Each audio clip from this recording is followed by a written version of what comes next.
ऋषिकेश और हरिद्वार घूमने के लिए वैसे तो 2 से 3 दिन भी कम पड़ जाते हैं, पर ये दो नगर ऐसे हैं कि 4 धाम करने वाले यात्री हो या उत्तराखंड घूमने आए प्रवासी या फिर कोई ट्रैक पर आए युवाओं के रास्ते में ये आ ही जाते हैं, या फिर कोई कारणोंवश यहाँ होके ही जाना पड़ता है।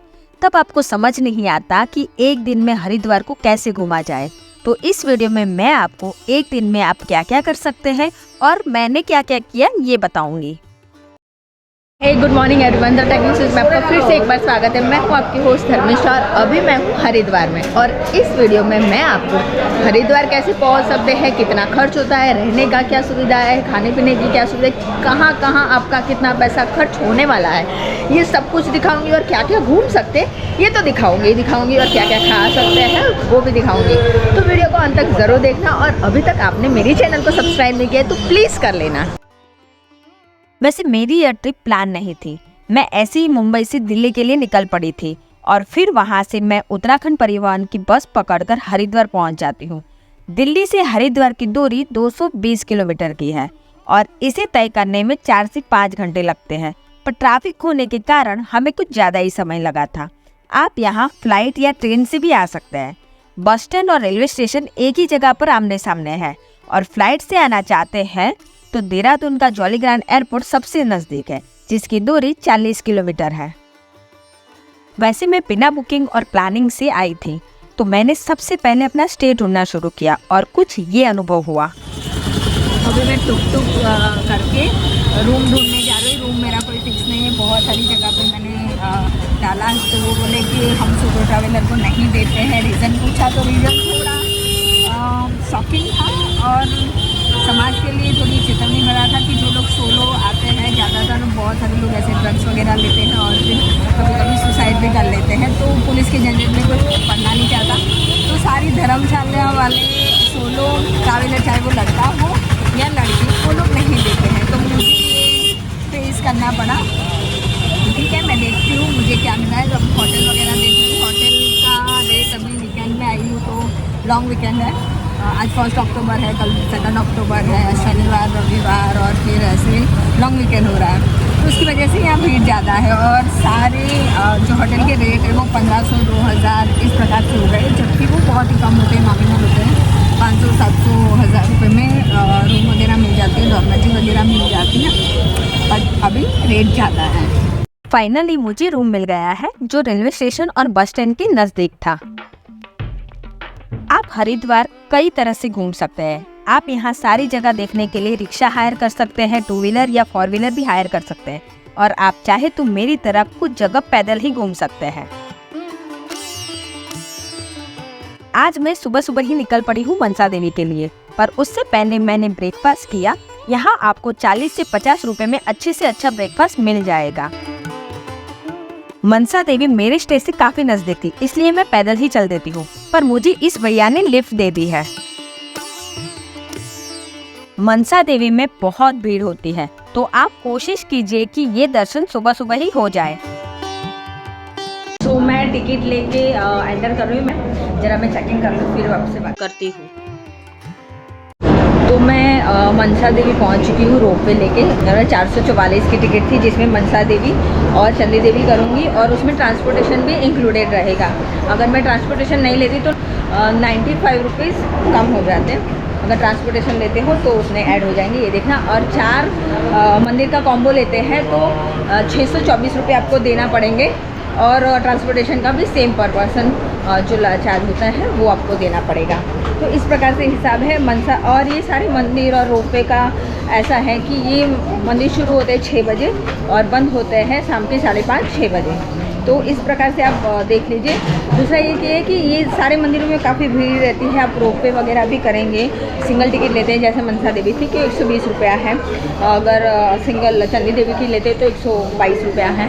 तो वैसे भी आप ले सकते हैं, जिसमें सिंगल मंदिर किसी को जाना है तो वैसे कर सकते हैं। मैंने कॉम्बो ले लिया ताकि मेरा वेटिंग कम हो जाए। और वैसे ट्रांसपोर्टेशन तो आपको किसी ना किसी को देना ही था, तो सोचा यही दे देते हैं। जैसे कुछ लोग होते हैं जो मनसा देवी चढ़ के आते हैं पर उनका अगर जाने का मन रोपवे से है या फिर कुछ ऐसा होता है कि आप चल के नहीं जा सकते तो आप यहाँ से भी टिकट ले सकते हैं 100 रुपये से एक साइड का रोपवे का। तो 100 रुपये की टिकट लीजिए और नीचे चले जाइए रोपवे से। और रोपवे का जो क्लोजिंग टाइमिंग है वो 6:30 बजे है शाम का, तो ये चीज़ एक ध्यान रखना। मनसा देवी के दर्शन आप सुबह 5 बजे से रात के 9 बजे तक कर सकते हैं। यहाँ आपको माँ की श्रृंगार और प्रसाद की दुकानें मिल जाएगी। सो आप जैसे ही एंटर करोगे तो आपको ये निःशुल्क जूता घर मिल जाएगा, जहाँ आप अपने जूते वगैरह रख सकते हैं। और फिर यहीं से एंट्रेंस है, तो आप वहीं से बस माँ के दर्शन की यात्रा शुरू कर सकते हैं। अगर आप चाहे तो उससे पहले इस तरफ वैष्णो देवी है, तो पहले वैष्णो देवी के दर्शन कीजिए, फिर मनसा देवी के दर्शन कीजिए, ऐसा भी हो सकता है। आप यहाँ चढ़ के भी आ सकते हैं, जिसमें आपको 1.5 से 2 घंटा लग सकते हैं। जय माँ वैष्णो देवी। वैष्णवी देवी है, लक्ष्मी माता का ही रूप है, गरुड़ पर आसीन है, तो इसलिए वैसे वैष्णवी देवी का वाहन लक्ष्मी माता का वाहन उल्लू है, आउल, पर ये फिलहाल नारायणी रूप है, तो इसलिए गरुड़ जी पर सवार है। गरुड़ जी विष्णु जी की सवारी होती है। ये मंदिर 1988 में गुलशन कुमार जी ने बनाया था। अच्छा, इसी रीत वाले में ही बनाया था, और उसी टाइम इसकी प्राण प्रतिष्ठा हुई थी 1988। ये माँ के 9 रूप जो है उनके दर्शन आप यहाँ कर सकते हैं। अगर आप जैसे परिक्रमा कर रहे हैं वैष्णो देवी की, तो उनकी परिक्रमा के दौरान आपको माँ के 9 रूप के दर्शन हो जाएंगे।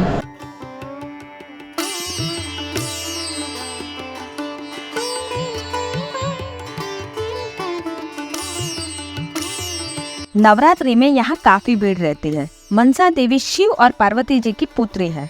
यहाँ जो भी इच्छा हो वो मांगने से माँ सारी मनोकामना पूर्ण करती है। यहाँ पर प्रसाद की व्यवस्था है, मैं प्रसाद में शीरा मिलेगा आपको इस प्रकार से। ओह, क्या लग गया मुझे। तो मुझे एक यूट्यूबर मिले हैं, मीनू सिंह ऑफिशियल इनका यूट्यूब चैनल है, तो इसको भी सब्सक्राइब कर लेना। बहुत कुछ सनातन धर्म के बारे में आपको जानने मिलेगा, भागवत गीता, वेद, पुराण, सब कुछ वो बताती है अपने वीडियो में। और सारे जो धार्मिक स्थल है उसको वो कवर करती है। तो मुझे बहुत अच्छा लगा इनसे मिलके, मुझे भी इनसे मिलके बहुत अच्छा लगा है। और हम दोनों ही हरिद्वार में मनसा देवी मंदिर के लिए आए हैं दर्शन के लिए, और यहाँ पे काफ़ी अच्छा लगा है, इनसे मिलके भी काफ़ी अच्छा लगा है। और इन्हें प्लीज़ सब्सक्राइब करिए, क्योंकि आपको भी इनके चैनल के थ्रू पूरा इंडिया में घूमने का और दर्शन करने का मौका मिलेगा। Thank you so much. तो अगर हमने बस अब मिले हैं, नंबर वगैरह एक्सचेंज किए, नेक्स्ट वीडियो में ऐसा हो सकता है, प्रार्थना कीजिए कि हम दोनों एक साथ बहुत सारे ब्लॉग में लेके हम साथ में घूमेंगे जब जब मौका मिलेगा। सो मीनू अपना चेकिंग करा रही है बैग वगैरह का। तो ये हर जगह होता है, नीचे से आप ऊपर आओ तब भी होता है, मैं भी करा देती हूँ सभी। तो इस प्रकार की बैग और सामान वगैरह का चेकिंग होगा आपका। अगर रोपवे में ज़्यादा वेटिंग है तो आप यहाँ कुछ खा पी सकते हैं, नाश्ता वगैरह कर सकते हैं। तो यहाँ ऐसी सुविधा है, ये देखिए। अगर आप यहाँ लंच करना चाहते हो तो लंच भी कर सकते हैं, और इतने कोई ज़्यादा रेट भी नहीं है, काफ़ी नॉमिनल है खाने पीने की चीज़ें। और ये जो लंच वगैरह होगा वो 11 से 3 बजे तक है।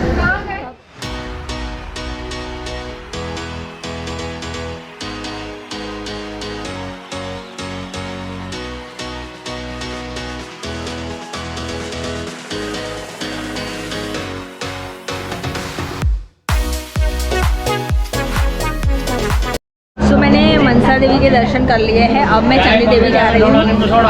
तो कुछ ज़्यादा टाइम नहीं लगा, पर मैं बहुत आराम से कर रही थी। आज भीड़ नहीं थी, शायद मैं जल्दी आई इसलिए भीड़ नहीं है। पर जैसे दोपहर के टाइम मतलब 10 बजे के बाद इतनी भीड़ हो जाती है ना कि पूछो ही मत, मतलब वेटिंग ज़्यादा ही बढ़ जाता है। अच्छा, मैं आपको बता दूँ कि जो 4 मंदिर का कॉम्बो है ना, उसमें थोड़ा मेरा चेकिंग वगैरह था तब नहीं बता पाई थी। ऐसा है कि जो काली देवी और अम्बा देवी है जो गुजरात में स्थित है, तो उनके वहाँ जाते हैं तो रोपवे का जो टिकट है वो आप यहाँ से भी खरीद सकते हो, वो 1 साल तक वैलिड रहता है। दूसरा, अगर आपने यहाँ मनसा देवी और चंडी देवी का कॉम्बो लिया है और एक दिन में नहीं कर पा रहे हैं तो वो टिकट 2 दिन वैलिड रहेगा। एक मंदिर आज कीजिए, एक मंदिर कल कीजिए। आप ऐसा भी कर सकते हैं, क्योंकि होता है, मैंने जैसे बोला ना कि काफ़ी भीड़ होती है, कभी कभी नहीं कर पाते। कुछ लोग जिन लोगों को टिकट बहुत ही लेट मिलता है, तो 6:30 बजे रोप वे बंद हो जाता है, तो हो सकता है कि वो नहीं कर पाते हैं। तो टेंशन ना लो कि टिकट आपकी वेस्ट नहीं जाएगी, 2 दिन वो वैलिड है। अब मैं जा रही हूँ, अपनी गाड़ी पकड़ूंगी और वहाँ से मैं चंदी देवी के लिए निकलूँगी। अगर आपने मेरी तरह कॉम्बो लिया है, मतलब ट्रांसपोर्टेशन इंक्लूडेड है मनसा देवी और चंदी देवी के कॉम्बो पैकेज में, तो आपको थोड़ा कन्फ्यूज़न ये होगा कि ये दूसरा व्हीकल कहाँ से मतलब मिलेगा। तो कैसा है, जैसे आप मनसा देवी से नीचे उतरेंगे तो आप अगर आप लेफ़्ट साइड को जाएंगे तो वापस से बाहर निकल जाएंगे मार्केट वे पर। आप राइट साइड के जो रास्ता पड़ता है ना, उधर चल देना। और देखो इस प्रकार से थोड़ा आएगा, लिखा हुआ तो है ही, पर फिर भी थोड़ा उसके बाद भी एक बोर्ड है कि बस स्टैंड ऊपर है, ऐसा करके, तो कंफ्यूज हो जाते। तो इस प्रकार का एक बोर्ड आएगा, साइन बोर्ड, वहाँ से सीढ़ियाँ हैं, बस यही सीढ़ियाँ चढ़ना है, उसके बाद ट्रांसपोर्टेशन मिलना है। तो ये मत बोलना कि किसी की प्राइवेट प्रॉपर्टी पे नहीं जा रहा है, ये कहीं रास्ते पे ही निकल रहा है ये वाली सीढ़ियाँ। तो बस मैं वहीं जा रही हूँ। तो ऐसे बाहर निकलोगे, जैसे ही आप सीढ़ियाँ चढ़ोगे एक दुकान के अंदर से ही, तो जैसे ही आप बाहर आते हो तो आपको ऐसे मैं टिकट दिखा देती हूँ। तो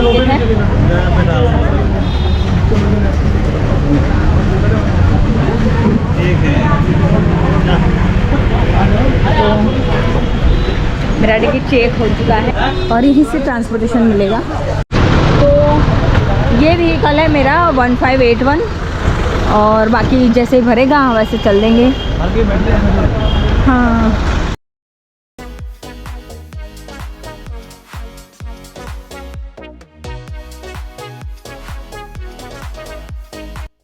मैं मनसा देवी से चंदी देवी के लिए निकल चुकी हूँ। यह दूरी 4 किलोमीटर की है, जो 20 से 25 मिनट में आराम से तय कर सकते हैं।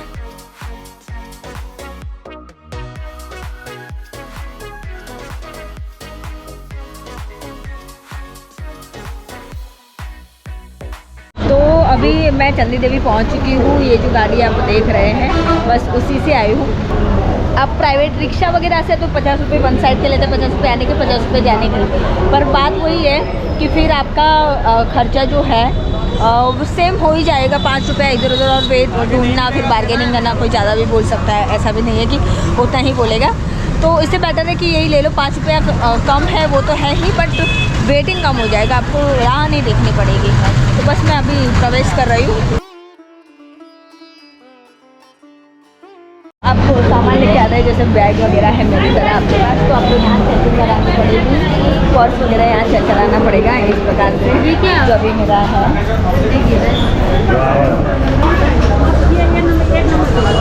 जी, हर जगह है मनसा देवी, चंदी देवी, हर जगह इस प्रकार की सिक्योरिटी आपको मिलेगी। ये आपके लिए ही है, तो थोड़ा कोऑपरेट कर लीजिएगा। यहाँ से प्रसाद वगैरह खरीद सकते हैं, और आपको टिकट यहाँ दिखाना पड़ेगा। फिर आपका नंबर मेरा है 88 नंबर, तो जब 88 का नंबर आएगा तब मैं जाऊँगी 88 पे, तब तक मुझे वेट करना है। तो यही वेटिंग है। तो इस प्रकार से आप देख लीजिए, जो मैं बोल रही थी 2.5 घंटा 1.5 घंटा जो वेटिंग है, वो इस प्रकार से वेटिंग होता है। यहाँ है मेरा 88 नंबर है, अब कहाँ तक आया मैं देख रही हूँ। बस आधे घंटे में मेरा नंबर आ ही जाना है वैसे तो। अगर आपने मनसा देवी से कोई टिकट नहीं लिया है और चंदी देवी सीधा आते हैं, तो वही सेम कॉम्बो आपको यहाँ से भी मिल जाएगा। सिंगल टिकट चंदी देवी की भी मिल जाएगी, चंदी देवी मनसा देवी का कॉम्बो मिल जाएगा, विद ट्रांसपोर्टेशन मिल जाएगा, हाफ टिकट मिल जाएगी, और सेम प्रोसेस आप चंदी देवी में भी कर सकते हैं। तो ये देख लेना। और वेटिंग है तो टेंशन की कोई बात नहीं है। खाने पीने की बहुत सारी दुकानें आप मेरे पीछे देख सकते हैं, तो आप खा पी सकते हैं, रेस्ट कर सकते हैं, और शॉपिंग वगैरह करना है तो कर सकते हैं। प्रसाद वगैरह खरीद सकते हैं। यहाँ एक स्पेशल पेड़े का प्रसाद बनाया जाता है माँ चंदी देवी के लिए, तो आप वो भी खरीद सकते हैं, जो जिसकी कीमत 100 रुपया है। देखो बच्चों के लिए बहुत ही बढ़िया सुविधा है, ताकि उनकी हाइट भी मेजर कर सकते हैं। हाय, क्या नाम है आपका? क्या नाम है? प्रियांश। ओ, छोटा भी उनके साथ। तो आप रास्ते में से ऐसे प्रसाद सब कुछ चुन्नी वगैरह खरीद सकते हैं माँ के लिए। और मेरा नंबर बहुत ही जल्दी आएगा, मतलब 10 मिनट का ही वेटिंग रहा मेरा, और मैं बस चल रही हूँ माँ के दर्शन के लिए।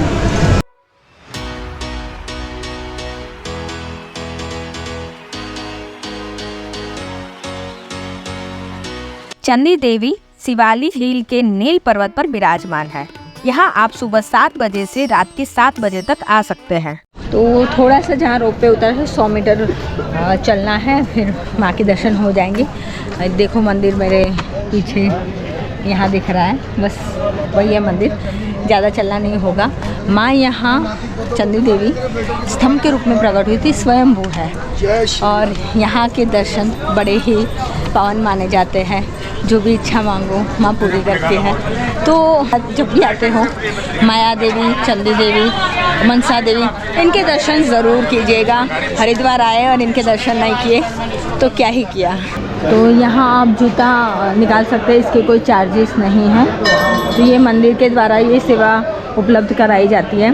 और आप प्रसाद वगैरह अगर लेना चाहें तो यहाँ रास्ते से ले सकते हैं, यहाँ से चुन्नी वगैरह भी लिया जा सकता है। पहले आपको प्रथम पूज्य श्री गणेश के दर्शन होंगे और वहाँ से ही बस एंट्री होगी। यह सिद्धिपीठ है। माँ के दर्शन आप पूरे साल कर सकते हैं, पर नवरात्रा, चंडी चांद और कुंभ पर माँ के दर्शन का विशेष महत्व है। यहाँ से बहुत ही खूबसूरत व्यू दिख रहा है नीचे का पूरा सिटी का। कैमरे में तो वो नहीं आ पाएगा, बट बस हम लोग पहुँच चुके हैं। ये है माँ का दरबार। तो यहाँ माता चंडी देवी स्वयंभू है। एक खंबे के रूप में वो प्रकट हुई थी। उसके बाद उन्होंने शुंभ निशुंभ का वध किया था। प्रकट यहाँ हुई थी, यहाँ विश्राम किया था। और जैसे कि आपने मेरा कसार देवी वाला ब्लॉग देखा होगा, तो वही स्थल है जहाँ शुंभ निशुंभ का वध माता ने किया था। अगर आपने वो ब्लॉग नहीं देखा है तो प्लीज़ देख लीजिएगा। आप चाहे तो यहाँ चल के भी आ सकते हैं, अगर आप ट्रैक करके आना चाहते हैं आ सकते हैं। आपके पास समय नहीं है, आप उड़न खटोला में आइए। सिद्धिपीठ के दर्शन हो चुके हैं। यहाँ और भी देवी देवताओं के दर्शन आप कर सकते हैं। जैसे आप चंडी देवी के दर्शन करके आओगे ऐसे, तो एक जैसे नीचे उतरने का रास्ता है वो सीधा सीधा जाता है अंजनी देवी के ओर। जो हनुमान जी की माता जी थी, वो अंजनी देवी के दर्शन करने के लिए एक रास्ता जाता है। तो मैं बस वहीं जा रही हूँ। फिर यहाँ खाने पीने की सुविधा है उड़न खटोला के वहाँ। दूसरी एक चीज़ मैं आपको बता दूँ कि वॉशरूम की सुविधा ना अंजनी मंदिर है वहाँ थी, पर वो इतनी खास नहीं थी। पर जब आप उड़न खटोला के लिए आते हैं जैसे नीचे, तो यहाँ पे वॉशरूम की सुविधाएं है, वो एकदम बढ़िया, एक नंबर है। वो हाइजीन मेंटेन किया गया है, साफ़ सुथरा है, बहुत ही बढ़िया है। तो इसकी कोई दिक्कत नहीं आने वाली है। तो ये है। और खाने पीने की व्यवस्था तो हर जगह है, मतलब आप कहीं भी खा पी सकते हैं। मैंने 2 मंदिर का कॉम्बो विद ट्रांसपोर्टेशन लिया था, इसलिए मुझे यही व्हीकल मनसा देवी पर वापस छोड़ेगा। मुझे माया देवी जाना था, तो मैं रास्ते में ही वाल्मीकि चौक पर उतर गई और वहीं से माया देवी के दर्शन के लिए चल के ही निकल पड़ी। तो चंडी देवी के दर्शन के बाद अब मैं माया देवी के दर्शन करने आई हूँ। माया देवी के दर्शन करने के लिए वाल्मीकि चौक है, वहीं से माया देवी आती है। गीता भवन है, अगर माया देवी के कोई नहीं पता है तो गीता भवन सबको पता होगा। तो गीता भवन, ये जो मेरे पीछे जो बिल्डिंग है वो गीता भवन की है। बस उसी की गली में आप जैसे एंटर करोगे माया देवी पहुंच जाओगे। बस मैं जाती हूँ और वहाँ आपको माया देवी के बारे में बताती हूँ। ये माँ का दरबार है, यहाँ दत्तात्रेय महाराज विराजमान हैं। हरिद्वार की कहानी बहुत ही इंटरेस्टिंग है। एक कथा के अनुसार यहाँ के जो लोकल पंडित हैं, जो पूजा पाठ वगैरह कराते हैं, उन्होंने जो बताया, मैं वही कथा आपको बता रही हूँ। हरिद्वार का पहला पुराना नाम जो था वो मायापुरी था। हकीकत में ऐसा था कि माता लक्ष्मी ने श्री हरि विष्णु को ऐसा कहा था, आप ऐसे नगर की रचना कीजिए बहुत ही खूबसूरत हो, जहाँ मैं कुछ समय तक रह सकूँ। तो भगवान विष्णु ने माता लक्ष्मी के लिए इस नगर का निर्माण किया। उसके बाद जब सती के शरीर के अलग अलग हिस्से हुए और अलग अलग जगह पर गिरे, पर उनकी जो आत्मा थी वो पूर्णतः यहाँ आकर बसी। तो आत्मा यहाँ बसने के कारण ये मायापुरी कहलाया। और यही माया देवी का मंदिर है, उसी के नाम से मायापुरी हरिद्वार का नाम था। हरिद्वार नाम मायापुरी के बाद पड़ा, वो ऐसे कि जैसे ही माता लक्ष्मी ने कहा कि अब तो माता सती की आत्मा यहाँ आ चुकी है, अब ये मायापुरी बन चुका है, तो अब मुझे यहाँ से प्रस्थान करना चाहिए। तो फिर माता लक्ष्मी ने यहाँ से हरि के घर, अपने घर प्रस्थान किया। इसलिए इसको हरि का द्वार यानी हरिद्वार कहा गया, कि हरि के घर तक जाने वाला द्वार। तो इस प्रकार से मायापुरी से ये हरिद्वार बना। माता का जो आत्मा है वो अभी भी यहाँ विराजमान है। तो माता सती की आत्मा के दर्शन कीजिए, अगर आप माया देवी मंदिर आना चाहते हैं तो इसके टाइमिंग की हम बात करें तो सुबह 5:30 बजे ये मंदिर खुल जाता है। 1 बजे सिर्फ कांच का एक डोर है वो बंद होता है, पर आपके दर्शन होंगे, ज़रूर होंगे। वो गर्भगृह में कांच का दरवाज़ा है वो बंद होता है, पर उसके बाद भी 1-2 घंटे के बाद वो भी खुल जाता है और रात को 10 बजे तक आप माया देवी के दर्शन कर सकते हैं। तो आइए माता सती के दर्शन कीजिए। मैंने रिक्शा कर ली है वाल्मीकि चौराहा से दक्ष मंदिर के लिए। 40 रुपया इसका किराया है। बस जा रही हूँ, वहाँ जाके आपको मंदिर दिखाऊंगी, दर्शन कराऊंगी, तो वीडियो को अंत तक देखना। माया देवी के दर्शन के बाद मैं रिक्शा पकड़कर पहुंच जाती हूँ कनखल में स्थित दक्षेश्वर महादेव मंदिर, जो हरिद्वार बस स्टैंड से 4 से 4.5 किलोमीटर की दूरी पर है। यहाँ पार्किंग की अच्छी व्यवस्था है। 4 व्हीलर पार्किंग के 40 से 50 रुपए देने होंगे। मैं दक्षेश्वर महादेव मंदिर पहुंच चुकी हूँ। ये महादेव जी के ससुर जी जो थे दक्ष प्रजापति, उन्हीं के नाम से दक्षेश्वर महादेव मंदिर इसका नाम है। तो ये हर की पौड़ी से तकरीबन 6-7 किलोमीटर पर है। तो आप आराम से रिक्शा पकड़ के आ सकते हैं। 40 रुपये इसका किराया लगता है अगर आप हर की पौड़ी से आ रहे हैं या रेलवे स्टेशन से आ रहे हैं। तो ये दक्षेश्वर मंदिर माता सती का जन्म स्थल भी है और यहीं पर माता सती और महादेव का विवाह भी हुआ था। वो इस जगत का, पूरे ब्रह्मांड का पहला विवाह था, ऐसा कहा जाता है। और जब माता सती अपने पिता के यहाँ यज्ञ हो रहा है ये सुनकर बिना निमंत्रण आ गई थी और अपमानित होना पड़ा था। उसके बाद माता सती ने अपने आप का देह त्याग हवन कुंड में किया था। वो कुंड भी यहाँ आपको देखने मिलेगा। ये माता सती की जन्मस्थली है, तो आप शीतला माता का जो मंदिर है वहाँ उनका दर्शन भी कर सकते हैं। यहाँ महादेव जी है। दक्षेश्वर महादेव मंदिर यह दुनिया का सबसे प्राचीन तीर्थ कंखल है। माना जाता है कि यह राजा दक्ष प्रजापति की कर्मभूमि और तपोभूमि है और दक्ष पुत्री सती की जन्मभूमि एवं महादेव का ससुराल है। ऐसा भी माना जाता है कि जब विष्णु जी ने सुदर्शन से सती के शरीर को छिन्न भिन्न किया था, तब माता के कुछ अंश और आभूषण यहाँ भी गिरे थे। सृष्टि का सर्वप्रथम पाणी ग्रहण संस्कार सभी देवताओं की उपस्थिति में इन्हीं महादेव और देवी शक्ति का हुआ था एवं सृष्टि में विवाह प्रथा का शुभारंभ यहाँ से शुरू हुआ था। यहाँ सती कुंड है। कहा जाता है कि यह वही कुंड है जहाँ बिना निमंत्रण पिता के घर आई माता सती ने अपमानित होने के बाद अग्नि कुंड में अपने आप को झोंक दिया था। जब माता सती ने अपने आप को हवन कुंड में होम दिया, उसके बाद और विष्णु जी ने अपने चक्र से माता के शरीर के बहुत सारे टुकड़े किए, तब उनके आभूषण और शरीर के कुछ अंग यहीं गिरे थे। तो ये शक्तिपीठ भी है। दक्ष प्रजापति के जीवन काल के पूरे चित्र आपको यहाँ देखने मिल सकते हैं। घाट है, आप यहाँ भी स्नान करने के लिए आ सकते हैं। जो दक्षेश्वर महादेव मंदिर है बस वहीं पर है ये। तो अभी मैं हरिद्वार में पानी पूरी ट्राई कर रही हूँ। कैसी है मैं खा के बताऊँगी कैसी है। 20 रुपये की 6 पानी पूरी आती दे दी है भैया ने।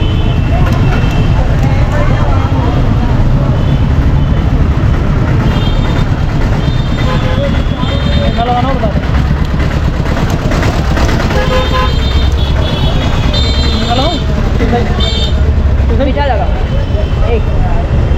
जब मैं मीठा ट्राई करूँ मीठा कैसा है। सूजी की पानी पूरी है, सूजी चावल की। ये मीठा पानी है।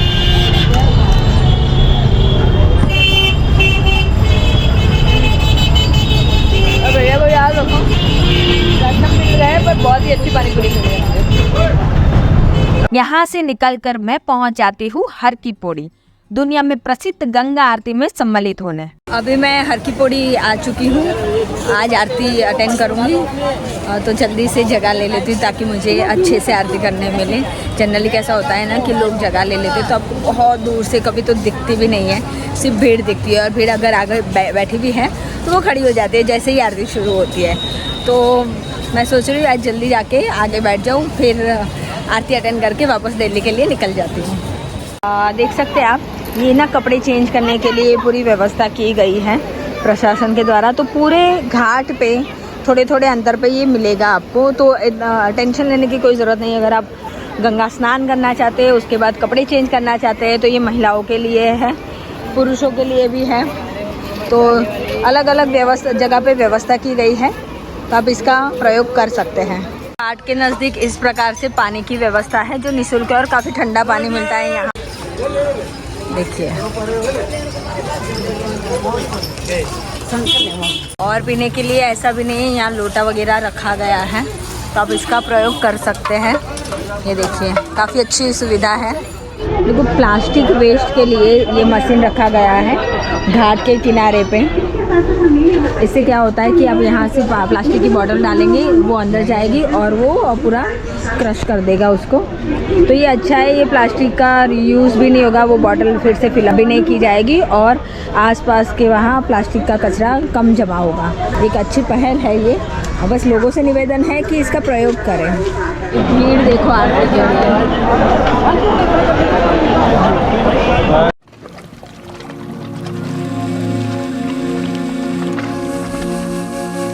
गंगा आरती के समय मेरी मुलाकात 3 सोलो गर्ल ट्रैवलर से हुई। कोइंसिडेंटली वो भी मेरे बगल में आके बैठी थी। हम चारों एक दूसरे से अनजान थे, पर ट्रैवलिंग के शौक ने हमें अपरिचित रहने न दिया और फिर मैंने आरती उन्हीं के साथ एंजॉय की।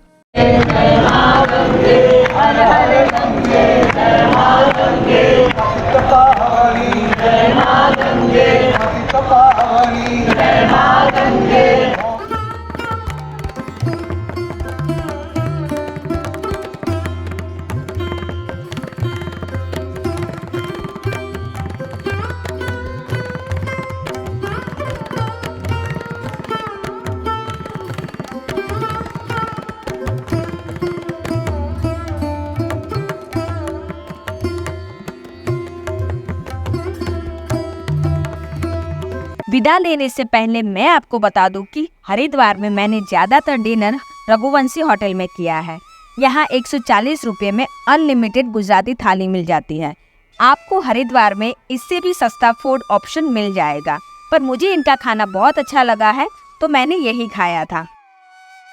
जाते जाते बता दूं कि यहाँ से दिल्ली के लिए सबसे आखिरी बस रात को 12 बजे की निकलती है और बाकी के स्टेशन के लिए पूरी रात आपको बस सेवा मिल जाएगी। और मैं आज ही वापस दिल्ली जा रही हूँ। हरिद्वार का आज का वीडियो यही खत्म करते हैं। फिर मिलेंगे कौन नए वीडियो के साथ, एक और नई जगह पे। तब तक के लिए हर हर महादेव।